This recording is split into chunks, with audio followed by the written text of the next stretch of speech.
Una nit jo estava tranquil·lament assegut aquí, al bar del Joe Murray. L'estava fent petar amb una parella d'amics meus, fent un parell de pintes. En aquella època jo treballava pel Joe Murray. Li feia, per entendre'ns, de noi dels encàrrecs. Li espantava gent. Cobrant. Cremar coses, llocs, disparar gent. Només per espantar. Avisos.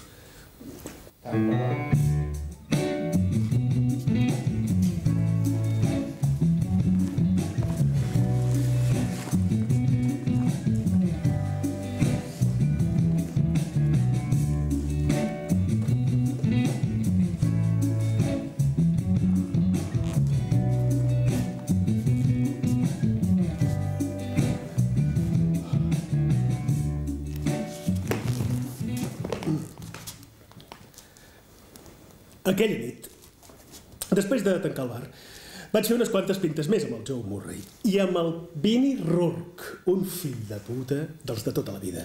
Acabava de complir 15 anys per atracament amb armada. Aviam, la veritat és que ell i jo no vam parlar gaire. Ara, sí que li vaig sentir dir que notava que s'estava estovant amb l'edat o no sé què. Però jo sabia que era un psicòpata incurable i que havia fet feines raretes pel Murray quan el que necessitava era un professional de debò i no un caganius de tercera com jo. El de les escales li va dir al Mitchell que sortís per la porta del darrere, però ell tenia les claus a la saleta d'estar. Quan es va aixecar i va passar pel meu costat, jo em vaig treure la Webley dels pantalons i vaig començar a fotre tiros sense molestar-me gaire en apuntar-me.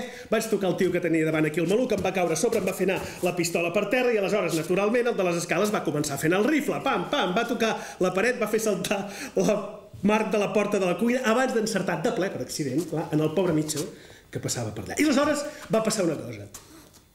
Es va començar a sentir uns clics sortint-li de l'arma. Clic, clic, clic, clic, se li havia encallat.